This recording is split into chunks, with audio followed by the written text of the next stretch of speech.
অবশেষে কাশীপুর সংবাদের খবরের জেরে এবার কাশীপুর বাজারে পরিদর্শনে গেলেন কাশীপুর গ্রাম পঞ্চায়েতের প্রধান দীপক কুমার বেলথরিয়া।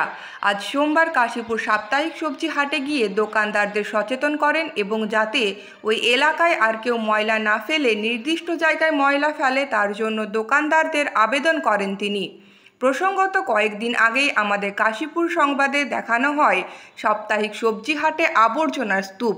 আজ তা পরিদর্শন করে দীপক কুমার বেলথরিয়া জানান, আমরা হাট কমিটির সাথে কথা বলেছি, যত দ্রুত সম্ভব ওই এলাকার ময়লা পরিষ্কার করা হবে। এই দিনের এই পরিদর্শনে উপস্থিত ছিলেন কাশীপুর পঞ্চায়েতের উপপ্রধান তপন হাঁসদা, পঞ্চায়েত সমিতির সদস্য বাপি ঘোষ। কিন্তু এই হাট বর্তমানে বেহাল অবস্থার রূপ নিয়েছে, নোংরা আবর্জনায় ভরে উঠেছে চারিদিকে। অনেক মানুষ হয়তো এই হাটে আসতে ভয় করছে, স্বাস্থ্যের ক্ষতি হতে পারে। কি বলবেন বিষয়টি নিয়ে? আমরা তো এই মুহূর্তে হাট কমিটিকে জানালাম, হাট কমিটি বিডিওকে জানাচ্ছি বা আমরা বিডিওকে জানাচ্ছি যে এখনই যাবো আমার বিডিও অফিস।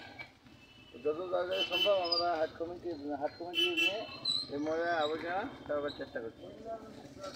হাট কমিটির তো দায়িত্ব থাকে এই নোংরা আবর্জনা সাফ করার, তারা করেনি কেন? তারা এর আগে করেছিল, কিছুদিন আগে করেছিল, তারপর আজ যেমন বৈষ্ণব জমা পড়ছে আমরা চেষ্টা করছি তাড়াতাড়ির মধ্যে কাজটা করার। আমরা ভিডিওকে আজ জানাচ্ছি, আমরা ভিডিওকে কেন এই অবস্থা থাকবে। মানে আপনি প্রতিশ্রুতি দিচ্ছেন যত তাড়াতাড়ি সম্ভব হাট পরিষ্কার হবে।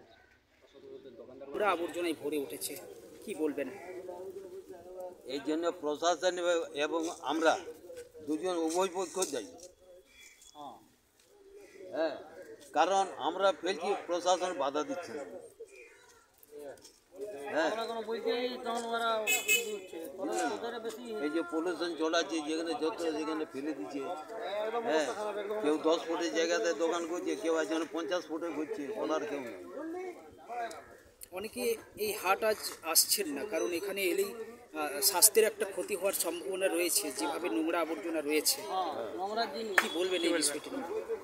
এটা বলো, নোংরা তো হওয়া উচিত নয়, কিন্তু ওই জন্য বললাম তো যে আমাদের তো পাবলিক এর জন্য দায়ী আছে, আমরা কারোর কথা শুনছি না।